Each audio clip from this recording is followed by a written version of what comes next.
Great War didn't just end on the battlefield. It followed millions of broken men home in the form of a hidden epidemic. While history books focus on treaties and borders, the real legacy of the trenches was a generation tethered to bottles and syringes just to survive the silence. The First World War did not just introduce new weapons. It introduced a new kind of suffering, one that the world was not prepared to understand. Before 1914, war was already brutal, but it was still largely defined by movement. Armies advanced, retreated, clashed, regrouped.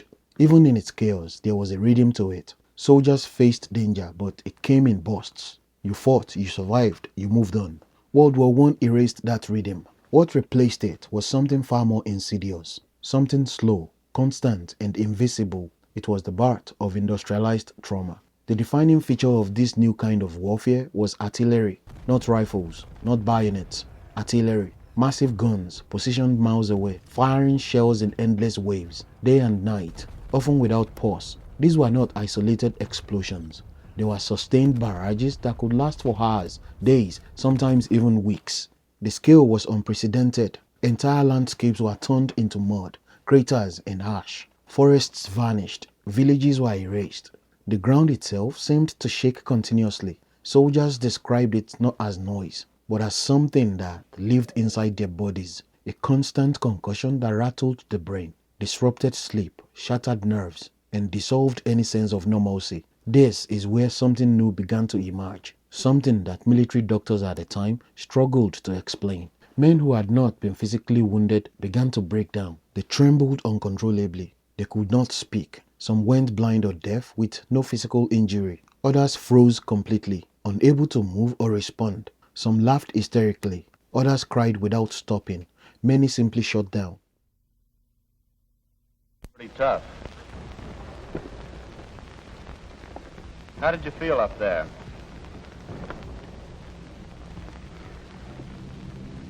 I don't know.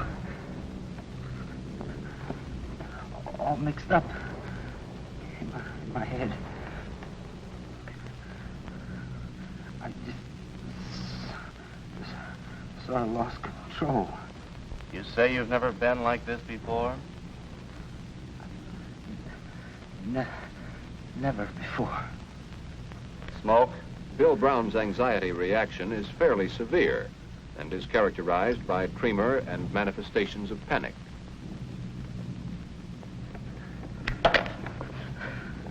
Take it easy. You're all right. You don't have to worry now. You're safe here. You get something to make you sleep tonight. Then tomorrow you'll go back to another hospital for a while and get a good rest. Ready to rejoin their units in the field. About 40% of all combat neuropsychiatric casualties were returned to full duty after short-term treatment near the front lines. But what of the remaining patients who are more seriously sick?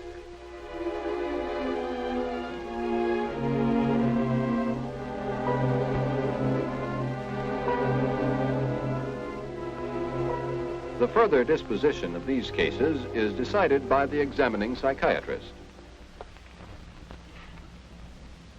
What's your trouble? Go ahead, you can tell me. Can't stand seeing people getting killed. I can't hear you. Can't stand seeing people killed. Where did you see people killed? On the front. What happened up there? Men on forward slope. Germans started shelling. We were trapped. Couldn't get out. Go on, what happened? I was lucky. I hit under the bridge. Started shelling again. I went crazy. Started running. How do you feel about that? Leaving your buddies? Should be in stockade. How do you feel right now? All right. Nothing wrong with me. What were you afraid of? Everything. What in particular? What in particular? Dead. Dead what? Dead people. I can't hear you. Can't stand seeing dead people. What does that do to you? Scares me. Well, dead people can't hurt you. But I've been telling myself for years. This condition came to be known as shell shock. At first, it was believed to be a physical injury caused by the concussive force of exploding shells. The thinking was simple. The blast waves must be damaging the brain, even if no wound was visible. But over time, it became clear that something deeper was happening. Men who had never been near an explosion were showing the same symptoms. The cause was not just the shell, it was the environment. It was the experience of living under constant threat, with no escape, no rest, and no sense of control. This is where trench warfare played its most deceptive role.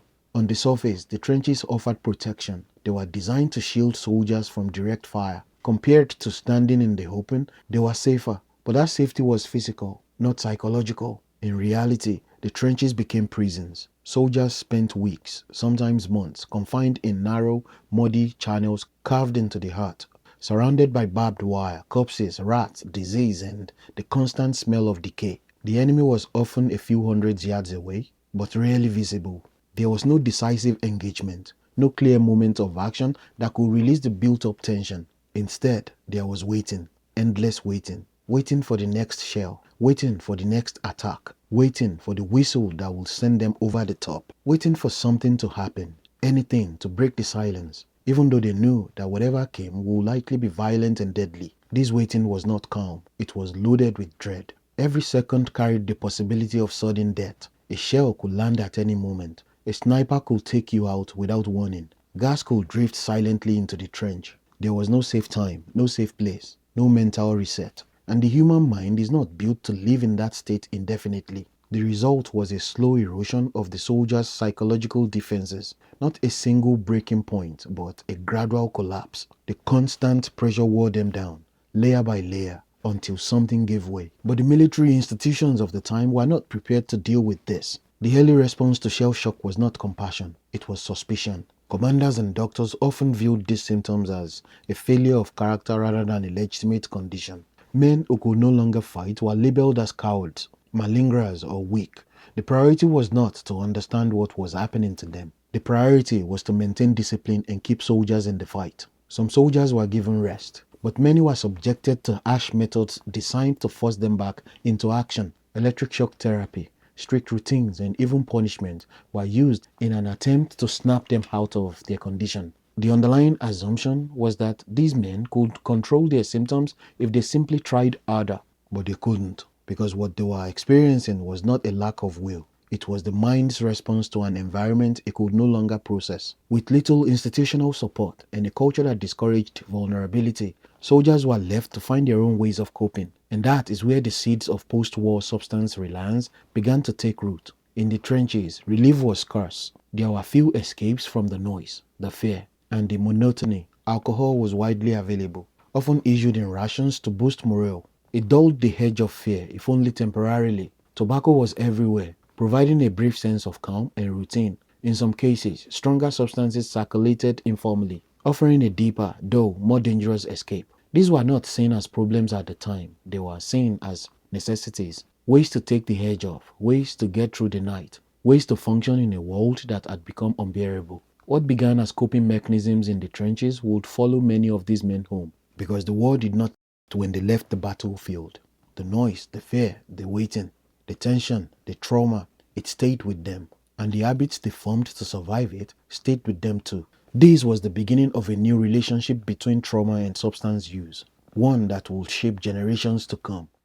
If trench warfare created the pressure, substances became the release valve. The First World War did not just expose soldiers to unprecedented trauma, it also normalized something equally consequential: the daily use of chemicals to cope with that trauma. What began as a tool of survival in the trenches would quietly evolve into a long-term dependency for many who lived through it. And in many cases, that process was not accidental. It was institutional. One of the most well-known examples is the daily rum ration issued to British soldiers, often referred to as the tot. This was not an occasional indulgence. It was a routine, a measured portion of high-proof alcohol distributed with consistency and often with purpose. On paper, it was framed as a morale booster, something to warm the body in freezing conditions, something to steady the nerves before an attack, something to bring a brief sense of comfort in an otherwise unbearable environment. But in practice, it became something more. The rum ration was a form of chemical regulation. It dulled fear, it softened anticipation, it made the waiting more tolerable. It helped men step over the threshold of terror when the whistle blew and they were ordered to charge into open fire. In a world where psychological endurance was being pushed to its absolute limit, alcohol functioned as a tool to keep men operational. This was not about pleasure, it was about functionality. A sober man in a trench, after weeks of bombardment, sleep deprivation and constant threat, might freeze, panic, or break down. A man with alcohol in his system might still be afraid, but he could move, he could follow orders, he could act. And that made all the difference to military command. The problem is that the body adapts. What begins as occasional relief becomes expectation. What begins as support becomes reliance. Over time, the nervous system begins to associate survival with the presence of the substance. The soldier is no longer just enduring war. He is enduring it with chemical assistance. And when that assistance becomes consistent, it begins to reshape behavior. But alcohol was only a part of the story. On the medical side, another substance was quietly embedding itself into the wartime experience: morphine. Originally, morphine had a clear and legitimate purpose. It was one of the most effective painkillers available at the time. On a battlefield filled with catastrophic injuries, shattered limbs, and emergency surgeries, morphine was essential. It allowed doctors to perform procedures, to ease suffering, to stabilize patients long enough to give them a chance at survival. It was, in many ways, a miracle drug. But like many powerful tools, it carried unintended consequences. As the war dragged on and the scale of injury remained constant, morphine use expanded. It was not only used in hospitals, it began to circulate more widely among soldiers, medics, and support personnel. It was administered for pain, yes, but also for distress, anxiety, and exhaustion. And here is where the line began to blur. The war had created a category of suffering that did not always present with visible wounds. A man might appear physically intact but internally fractured. The trembling hands, the sleepless nights, the racing thoughts, the inability to function. These were not easily treated with traditional medicine. But morphine could quiet them. It could slow the mind.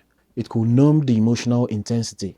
It could create distance between the soldier and his experience. For someone overwhelmed by fear, grief, or psychological collapse, that relief was powerful and dangerously seductive. Because once the brain experiences that kind of relief, especially in an environment where stress is constant, it remembers it, it seeks it again. What began as a response to physical injury could become a response to psychological pain. Morphine was no longer just medicine, it was becoming a crutch, a way to manage the invisible wounds of war. And like alcohol, its repeated use began to build patterns. The soldier learns. When the pressure rises, the substance lowers it.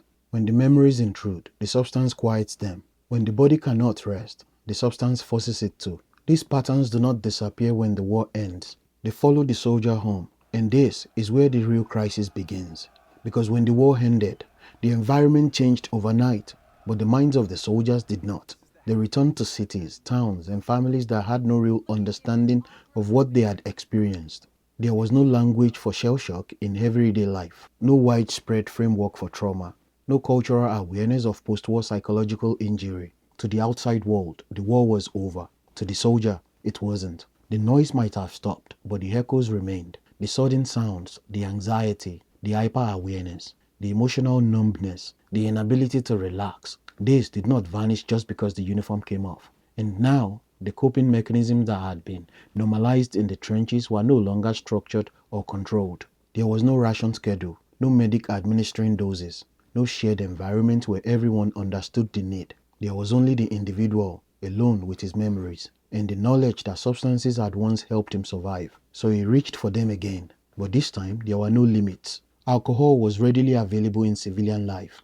morphine, and other opiates, while controlled, were still accessible in various forms, and without the structure of military life, without oversight, without support, usage could escalate. What had been a tool became a habit. What had been a habit became a dependency, and because society did not recognize the underlying trauma, the focus often shifted to the behavior itself, the drinking, the withdrawal, the instability, the inability to reintegrate. The soldier was no longer seen as someone managing the aftermath of war. He was seen as someone with a problem, and that misunderstanding deepened the isolation. The man who had relied on substances to function in war now found himself relying on them to function in peace. But peace without understanding offered no relief, only escalation, only expectation. Be normal, be stable, be productive, move on. But there was nothing to move on from because the experience had never been processed. This is the bridge between wartime survival and post-war dependency. The substances were never just about escape. They were about adaptation. The body and mind found ways to cope with an impossible environment. But when that environment disappeared, the coping mechanisms remained, without context, without guidance, and without support. And that is how a generation of soldiers carried the war inside them, long after the fighting had stopped, not just in memory, but in habit.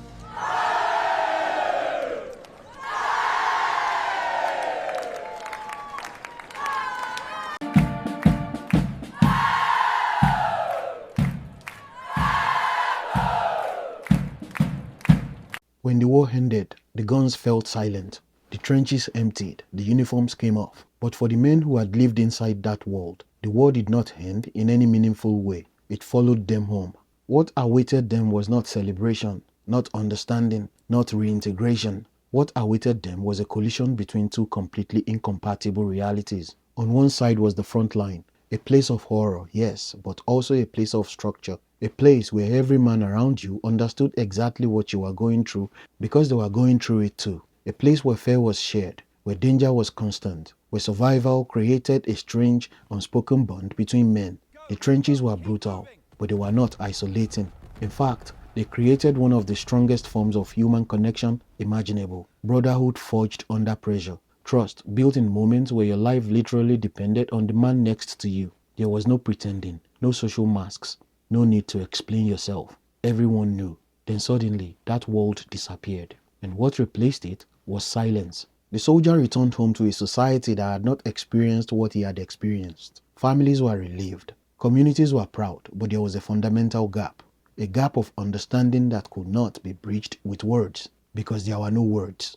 How do you explain the constant sound of artillery? How do you explain watching men disappear in an instant? How do you explain living in mud, surrounded by death, waiting every day for something you could not control? You don't. So many didn't try. They came home, but they did not reconnect. They carried everything inside because there was no place for it outside. And that is where the isolation began. In the trenches, a man was never alone. In civilian life, he often was. The routines that once defined his day were gone. The shared purpose was gone. The intensity that had shaped his identity was gone. What replaced it felt slow, quiet, almost unreal. But the mind does not reset just because the environment changes. The same hyper-awareness that kept a soldier alive in war made him restless in peace. The same alertness that once scanned for danger now searched for threats that were no longer there. Sudden noises triggered instinctive reactions. Sleep became difficult. Silence became uncomfortable. And the emotional distance grew. This is where early terms like soldier's heart began to surface. It was a label used to describe a range of symptoms. Rapid heartbeat, anxiety, fatigue, nervous instability, that today will be understood as part of trauma-related conditions, including PTSD. But at the time, it was poorly understood, often minimized, and rarely treated in any meaningful way. The result was predictable. Men began to self-medicate. Alcohol, which had already been normalized during the war, became the most accessible tool. It was legal, socially accepted, and effective in the short term. It dulled anxiety. It slowed racing thoughts. It created temporary distance from intrusive memories, but it also created dependency. Across Europe and the United States, there was a noticeable increase in alcohol abuse among returning soldiers. Not because these men were weak, but because they were trying to manage something they had no framework to process. They were not treated for trauma, they were left to cope with it. And alcohol became the most immediate form of coping. But alcohol was not the only outlet. The early 20th century was a time when patent medicines were widely available and loosely regulated. These were over-the-counter remedies marketed for a wide range of conditions: fatigue, nerves, stress, pain, melancholy. Many of them were heavily advertised, often with grand promises of restoration and relief. And many of them contained powerful substances: cocaine, opiates, alcohol, stimulants. These were sold as nerve tonics or restorative elixirs, products that claimed to calm the mind, restore energy, and stabilize the nervous system. For a population of returning soldiers struggling with anxiety, insomnia, and emotional instability, these products were not just appealing, they felt necessary, and they were easy to obtain. There was no widespread awareness of addiction in the modern sense, no strict regulation, no public health campaigns warning about dependency. These substances were packaged as solutions, not risks. So the struggling veteran, unable to sleep, unable to relax, unable to explain what he was feeling, would reach for something that promised relief. And for a moment, it worked. The mind quieted, the body slowed, the tension eased. But like the substances used in the trenches, these solutions came at a cost, because they did not address the root of the problem. They did not process the trauma. They did not restore the nervous system. They did not reconnect the individual to society. They simply masked the symptoms. And over time, masking becomes maintenance. The individual begins to rely on the substance not as a temporary aid, but as a daily necessity, a way to get through the day, a way to sleep at night, a way to function in a world that feels disconnected. And this is how a hidden epidemic begins. Not in headlines, not in official reports, but in homes, in private struggles, in quiet deterioration. Families would notice changes: irritability, withdrawal, emotional distance, drinking patterns. But they often lacked the language to understand what was happening. Society, still celebrating victory and recovery, was not focused on the internal collapse of its returning soldiers, so the issue remained largely invisible. A generation of men returned from war carrying experiences that reshaped their minds, but entered a society that expected them to simply resume their lives: work, provide, be stable, be normal. But normal no longer existed for many of them. And without support, without recognition, without treatment, they turned to what had worked before: substances. Not because they wanted to escape life, but because they didn't know how to live with what they had brought back. This is the shadow side of victory. The war ends publicly, but privately it continues, not in trenches, but in minds.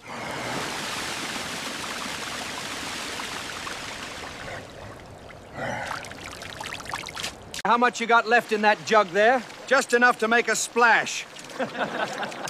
We certainly fixed the drought, didn't we?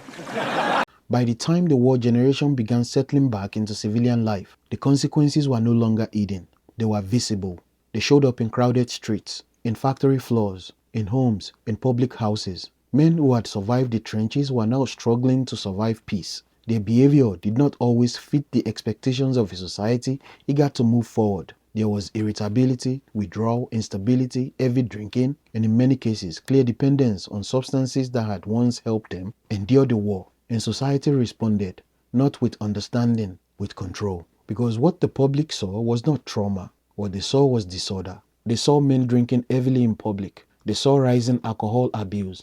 They saw instability they could not explain. And without a framework to understand psychological trauma, the problem was interpreted through a moral lens. These men were not seen as wounded. They were seen as lacking discipline. This perception fed directly into the momentum of movements that had already been gaining traction before the war, particularly the temperance movement. The temperance movement had long argued that alcohol was a destructive force in society.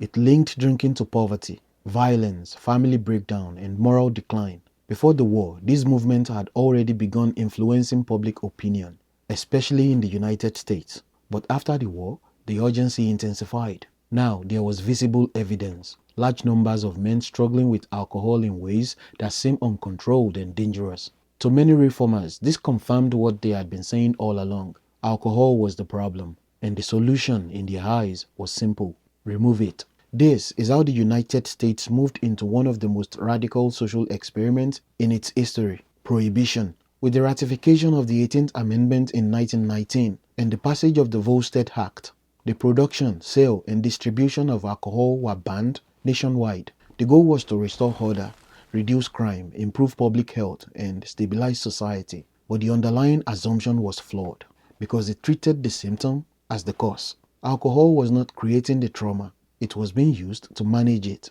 By removing alcohol without addressing the psychological damage that had driven its use, prohibition did not eliminate the need, it only removed the legal outlet. And when a need remains, people find alternatives. Illegal markets emerged, speakeasies spread, organized crime expanded. Consumption did not disappear, it simply went underground. But for the veterans themselves, the situation became even more complicated. The very substance that had been normalized during their service, the same substance that had been issued and relied upon in wartime, was now criminalized in peacetime. The transition was abrupt and unforgiving. What had once been a coping mechanism was now a liability, and alcohol was only one part of the broader shift. At the same time, governments around the world began to focus more seriously on regulating drugs, particularly opiates like morphine.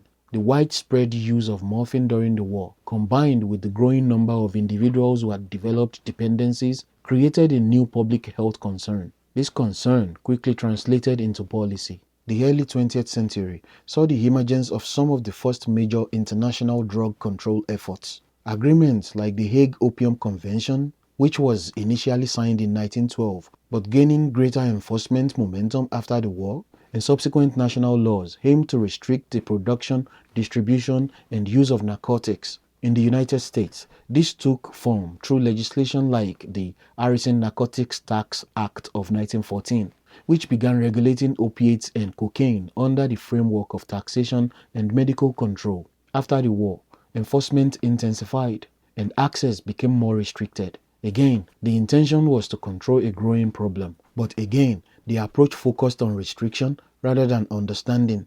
The war had produced a population of individuals who had been exposed to these substances under extreme conditions, often without clear boundaries. Their bodies and minds had adapted, dependence had formed, and now, suddenly, access was limited. The result was not recovery, it was displacement. Some sought out illegal sources, others turned to different substances. Many struggled in silence, caught between a need they did not truly understand and a system that now treated that need as a violation. This is where the most troubling dynamic emerges. The same society that sent these men into war, exposed them to conditions that reshaped their minds, and in many cases normalized substance use as a coping tool, now began to criminalize the consequences of that experience. The veteran who drank too much was no longer just struggling, he could be arrested. The individual who relied on morphine was no longer just coping, he could be labeled an addict under the law. The language shifted, from wounded to deviant,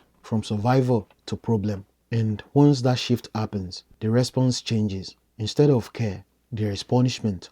Instead of treatment, there is enforcement. This does not mean that all legislation was without merit. There were real concerns about public health, addiction, and social stability. Unregulated substances had created genuine risks. But the problem was not that governments acted. The problem was how they acted. They acted without a full understanding of trauma. They acted without a framework of rehabilitation. They acted in a way that separated behavior from its cause. And in doing so, they often pushed the most affected individuals further into the margins. This is the paradox of post-war policy. In trying to restore order, society created new forms of instability. By focusing on substances as the enemy, it overlooked the deeper issue, the psychological damage that had driven their use in the first place.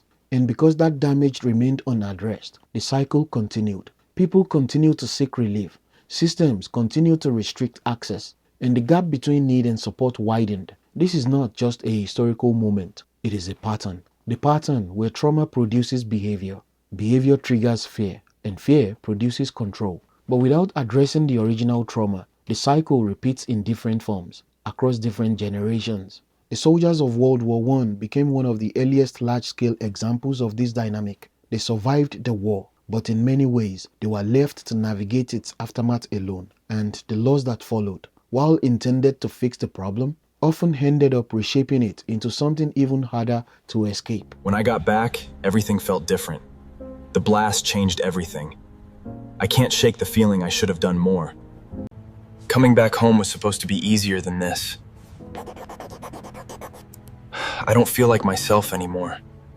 The war ended more than a century ago, but its patterns didn't. What began in the trenches of World War I did not stay there. It evolved, adapted, and reappeared in every major conflict that followed. Different weapons, different landscapes, different enemies, but the same underlying reality remained. Human beings, placed in environments their minds were not built to endure, forced to adapt in real time, and then expected to return home unchanged. And once again, substances became part of that adaptation. The story that began with rum rations and morphine injections did not end in 1918. It carried forward into World War II, into Korea, into Vietnam, into Iraq and Afghanistan. The specifics changed, but the mechanism stayed the same. Exposure to extreme stress, lack of psychological processing, normalization of chemical relief, return to civilian life without adequate support, and the cycle repeats. Modern veterans face challenges that echo those of the First World War, even if the language around them has improved. Today, we have terms like PTSD, traumatic brain injury, anxiety disorders, and depression. We understand more about how trauma affects the brain, the nervous system, and behavior. But understanding does not always translate into effective response. Substance use remains a significant issue among veteran populations. Alcohol, prescription medications, opioids, and other substances are often used as coping mechanisms, not because of moral weakness, but because they provide temporary relief from symptoms that are difficult to manage. The difference now is that there is at least some recognition of the link between trauma and substance use. This has led to the development of harm reduction strategies. Instead of viewing substance use purely through the lens of abstinence or punishment, harm reduction acknowledges a more complex reality. It accepts that people may continue to use substances and focuses on reducing the negative consequences while addressing the underlying causes. This includes approaches like providing safer access to medications under medical supervision, understanding mental health services tailored to trauma, integrating addiction treatment with psychological care, and creating support systems that reduce isolation. These are steps forward, but they exist alongside something that has not changed as much as we might think: stigma. The attitudes formed in the early 20th century did not disappear, they evolved, but they remain embedded in how society perceives addiction, especially when it intersects with responsibility, discipline, and identity. The same pattern from the 1920s still echoes today. When a veteran struggles with substance use, the reaction is often mixed. There is sympathy, but also judgment. There is recognition of service, but also an expectation of control. There is support, but also distance. The underlying question lingers: why can't they just stop? It is the same question that was asked, implicitly or explicitly, 100 years ago, and it reflects the same misunderstanding. Substance use, in these contexts, is really about substance itself. It is about what the substance does. It slows the mind, it dulls the edge of memory, it creates space between the individual and the intensity of their internal experience. It is not a solution, but it is a response. And when that response becomes habitual, it can evolve into dependence. Not because the individual set out to become dependent, but because the brain learned that relief was available and began to seek it. This is where the historical narrative needs to be reframed. For much of the 20th century, drug and alcohol dependence, especially among veterans, was often framed as a failure of character, a lack of discipline, a personal flaw, something to be corrected through willpower or, if necessary, punishment. But when we look at the full arc, from the trenches of World War I to modern combat zones, a different picture emerges. This is not simply a story of addiction. It is a story of adaptation under extreme conditions. The human mind is remarkably resilient, but it has limits. When those limits are exceeded, it finds ways to cope. Sometimes those ways are healthy. Often, in extreme environments, they are not. Substances become tools, temporary solutions to permanent problems. And when those tools are used repeatedly, especially in environments where there are few alternatives, they become embedded in behavior. This does not remove responsibility from the individual, but it changes how we understand the situation. It shifts the focus from blame to context, from judgment to analysis, from punishment to treatment. The soldiers of World War I were among the first to experience this dynamic on a mass scale. They entered a form of warfare that produced psychological damage at a level the world had never seen. They adapted as best they could, often with the help of substances that were readily available and socially accepted within that context.